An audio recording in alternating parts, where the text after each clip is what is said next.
بسم اللہ الرحمن الرحیم۔ السلام علیکم دوستو، امید کرتا ہوں آپ سب خیریت سے ہوں گے۔ ایک چھوٹے سے گاؤں میں احمد نامی ایک درزی رہتا تھا۔ وہ بہت ایماندار، محنتی اور رحم دل انسان تھا۔ اس کا ایک چھوٹا سا کپڑے سینے کا دکان تھا جہاں گاؤں کے لوگ اپنے کپڑے سلواتے تھے۔ ایک دن سردیوں کی ایک ٹھنڈی شام کو ایک بوڑھی عورت اس کی دکان پر آئی۔ اس کے کپڑے پرانے اور پھٹے ہوئے تھے۔ اس نے احمد سے کہا، بیٹا، میرے پاس پیسے تو نہیں، لیکن کیا تم میرے لیے یہ کمبل سی دو گے؟ میرے پوتے کو بہت سردی لگتی ہے۔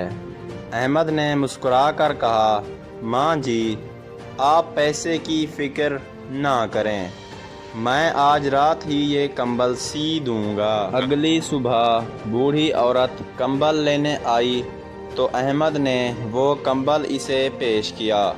عورت کی آنکھوں میں آنسو تھے۔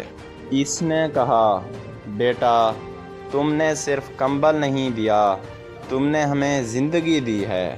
احمد نے بس اتنا کہا، نیکی ہمیشہ لوٹ کر آتی ہے۔ کچھ دن بعد احمد کو گاؤں کے بڑے تاجر نے اپنے بیٹے کی شادی کے لیے سب کپڑے سلوانے کا کام دے دیا۔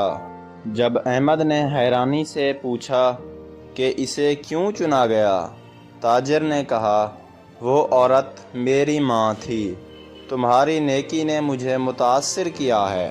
مزید ایسی کہانیوں کے لیے میرے چینل کو لازمی لائک اور سبسکرائب کریں اور ساتھ میں دیے گئے گھنٹی کے نشان کو دبانا نہ بھولیں، اور کامنٹ میں بتائیں یہ کہانی آپ کو کیسی لگی۔ شکریہ دوستو۔